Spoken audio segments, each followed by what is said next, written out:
শুভ সন্ধ্যা বন্ধুরা। আজ হলো 9 ডিসেম্বর 22 অগ্রহায়ণ মঙ্গলবার। আজকের সন্ধ্যার বিশেষ বিশেষ খবরগুলি হলো: মায়ের জাতিগত পরিচয়ের ভিত্তিতেই এসসি সার্টিফিকেট পাবে মেয়ে, বড় নির্দেশ দিল সুপ্রিম কোর্ট। দলাইর কুলিসরার ইমরান হত্যা মামলার মূল অভিযুক্ত বিজুর জামিন খারিজ করল আদালত। বেজাল হলুদ থেকে সাবধান, বেজাল হলুদে সে গিয়েছে বাজার। প্রধানমন্ত্রী কেন প্রধান বিচারপতি ছাড়াই মুখ্য নির্বাচন কমিশনার নির্বাচনে মরিয়া? প্রধানমন্ত্রী মোদী সরকারের কাছে 3 প্রশ্ন রাহুল গান্ধীর।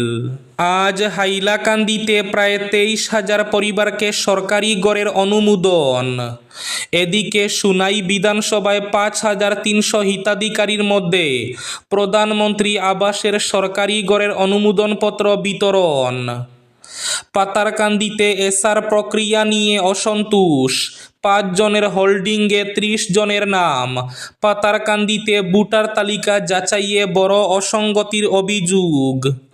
দেশ জুড়ে প্রায় 30 লক্ষ কম দক্ষতার চাকরি পুরোপুরি অদৃশ্য হয়ে যেতে পারে, এনএফইআর এর রিপোর্টে তীব্র চাঞ্চল্য। মৃত্যুর পরে আরও এক বড় প্রাপ্তি অর্জন করলেন প্রাণের শিল্পী জুবিন গার্গ। জুবিনকে মরণোত্তর ডিলিট সম্মান কটন বিশ্ববিদ্যালয়ের। এবং শেষ খবরটি, লঙ্কা ময়নারবন্দ নতুন রেলপথ সহ বরাকে এইমস গড়ে তোলার আর্জি নিয়ে মোদী সকাশে কনাদপুরকেয়স্ত। বরাকের উন্নয়ন নিয়ে প্রধানমন্ত্রী নরেন্দ্র মোদীর দ্বারস্থ সাংসদ কনাদপুরকেয়স্ত। এইমস রিমস নতুন রেলপথ বাড়ি শিল্পের দাবি। তাহলে বিস্তারিত খবরে যাওয়ার আগে অবশ্যই ভিডিওটিতে একটি লাইক করে চ্যানেলটি সাবস্ক্রাইব করে পাশের বেল আইকনটি বাজিয়ে রাখবেন এবং ফেসবুক পেজটি ফলো করে ভিডিওটি অবশ্যই শেয়ার করবেন যাতে সঠিক তথ্যগুলো সবার কাছে পৌঁছাতে পারে। এবার শুনুন আজকের খবরগুলির বিস্তারিত।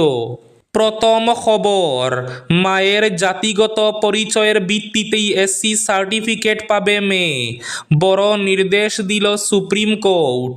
মায়ের পদবীর ভিত্তিতেই পুদুচেরির বাসিন্দা এক নাবালিকাকে এসসি সার্টিফিকেট দেওয়ার নির্দেশ দিল সুপ্রিম কোর্ট।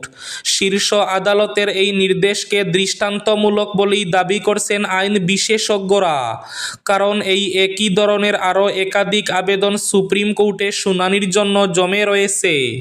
সাধারণত বাবার পদবীর উপরে ভিত্তি করে সন্তানের জাতিগত পরিচয় নির্ধারণ করাটাই রীতি।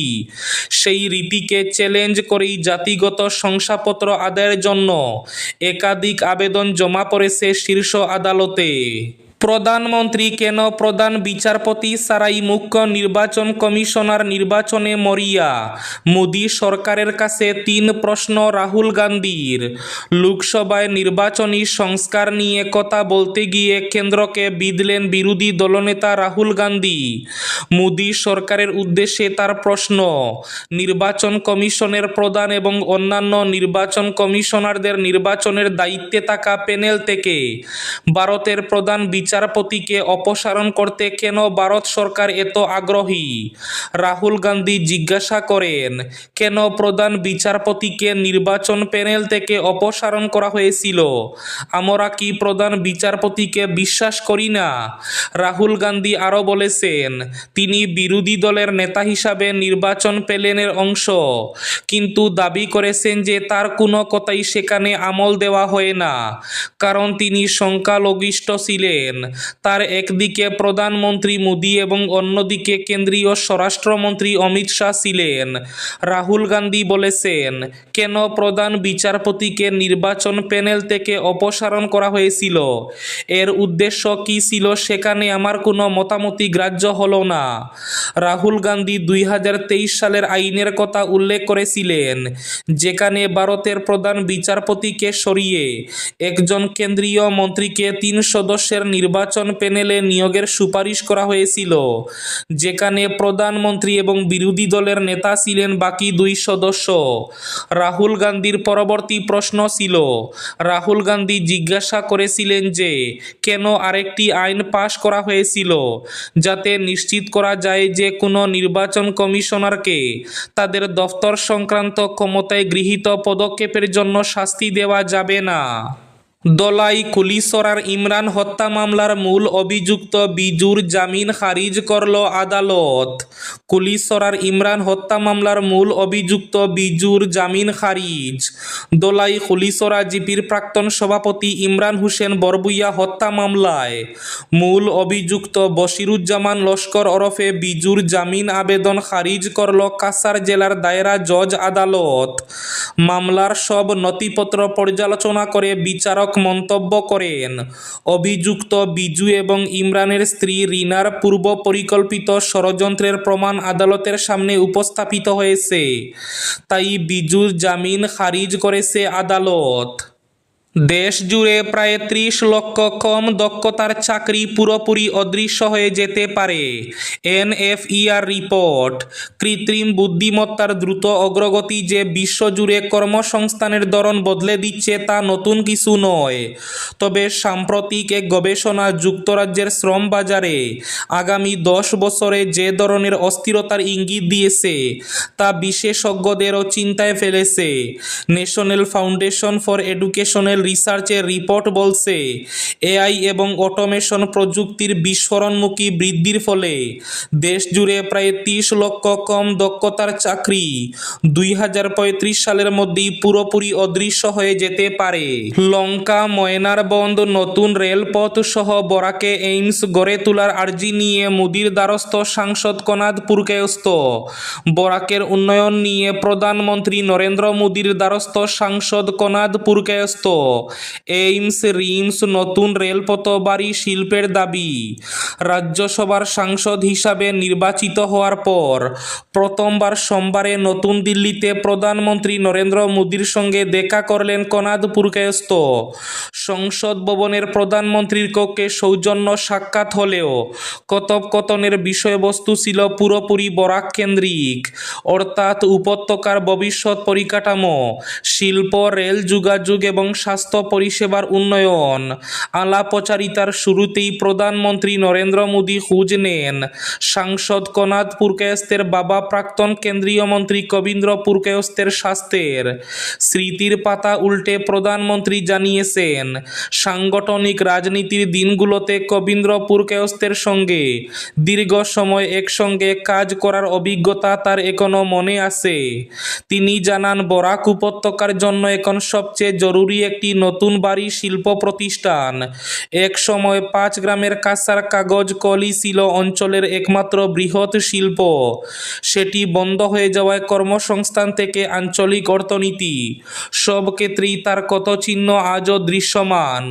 তাই বরাকে একটি আধুনিক বড় শিল্প প্রতিষ্ঠান গড়ে তোলা গেলে উপত্যকার অর্থনীতি যেমন চাঙ্গা হবে, তেমনি প্রাকৃতিক ও মানব সম্পদ কাজে লাগিয়ে তৈরি হবে নতুন কর্মসংস্থানের ক্ষেত্র। বেজাল হলুদ থেকে সাবধান, বেজাল হলুদে সে গিয়েছে বাজার।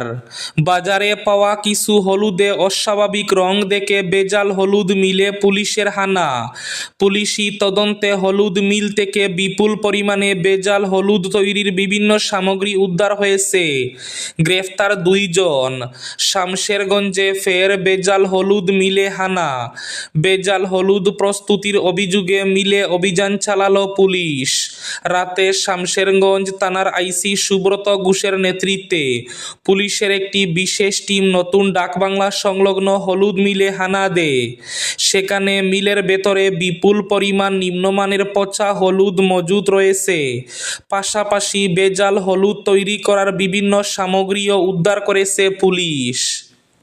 সারা রাজ্যের সঙ্গে বরাক উপত্যকায়ও আজ সরকারি গড়ের প্রথম কিস্তির টাকা বন্টন করা হয়েছে। হাইলাকান্দির প্রায় 23,000 পরিবারকে গৃহ অনুমোদন। অনুষ্ঠিত হয় উন্নত আবাস সমৃদ্ধ জীবন শীর্ষক কেন্দ্রীয় অনুষ্ঠান। আজ জেলা জুড়ে 22,944টি পরিবারকে গৃহ অনুমোদন করা হয়েছে। এদিকে সুনাইয়েও আজ জেলার মধ্যে সর্বাধিক সুনাই বিধানসভায় 5,300 হিতাধিকারীর মধ্যে প্রধানমন্ত্রী আবাসের গড়ের অনুমোদনপত্র বিতরণ করা হয়েছে। বাইকের পেছনে দ্রুতবেগে ধাক্কা ঘাতক অটোর। বরাত জুড়ে প্রাণে রক্ষা পান পাতারকান্দি বিএড কলেজের 2 প্রশিক্ষার্থী। পাতারকান্দি কলেজ অফ এডুকেশনের ডিএলইডির 3য় সেমিস্টারের 2 প্রশিক্ষার্থী ইয়াহিয়া আহমেদ এবং জুনায়েদ আহমেদ স্কুল থেকে নির্দিষ্ট দিনের ইন্টার্নশিপ শেষ করে ঘরে ফেরার পথে পাতারকান্দিতে মর্মান্তিক দুর্ঘটনার কবলে পড়েন। দুর্ঘটনাটি ঘটে জীবনজ্যোতি ডায়াগনস্টিক সেন্টারের বিপরীত পাশে। ঘটনার বিবরণে জানা যায়, দ্রুতগামী ঘাতক অটো বাইকের পেছনে সজোরে ধাক্কা দিলে বাইক চালক ইয়াহিয়া আহমেদ এবং পেছনে বসা জুনায়েদ আহমেদ ছিটকে পড়েন রাস্তার পাশে। বরাত জুড়ে মাথায় কোনো আঘাত লাগেনি তাদের। দৈব শক্তির জুড়ে প্রাণে বেঁচে যান তারা। পথচারীরা দ্রুত তাদের উদ্ধার করে পাতারকান্দি প্রাথমিক হাসপাতালে নিয়ে গেলে কর্তব্যরত চিকিৎসক পরীক্ষা নিরীক্ষা করার পর তাদেরকে হাসপাতাল থেকে ছেড়ে দেয়। ঘাতক অটোটি বাইকের পেছনে ধাক্কা মেরে দ্রুত সেখান থেকে পালিয়ে যায়। চালকের টিকির নাগাল পাওয়া যায়নি। এসআর প্রক্রিয়া নিয়ে তীব্র অসন্তোষ পাতারকান্দিতে। 5 জনের হোল্ডিংয়ে 30 জনের নাম। পাতারকান্দিতে ভোটার তালিকা যাচাইয়ে বড় অসঙ্গতির অভিযোগ কংগ্রেসের। ফাকুয়া এবং কানাইনগর জিপিতে নথি যাচাইয়ে অনিয়মের অভিযোগ। নথি যাচাইয়ে ব্যাপক অনিয়মের অভিযোগ কংগ্রেসের। এসআর নথি যাচাইয়ে অস্বাভাবিক নাম অন্তর্ভুক্তির অভিযোগ পাতারকান্দি ব্লক কংগ্রেসের। পাতারকান্দিতে এসআর প্রক্রিয়া নিয়ে তীব্র অসন্তোষ সৃষ্টি হয়েছে। ফাকুয়া এবং কানাইনগর জিপিতেই এই নথি যাচাইয়ের অভিযোগ। সাংবাদিক সম্মেলন করে বিস্ফোরক তথ্য তুলে ধরল ব্লক কংগ্রেস। এবার শেষ খবরটি।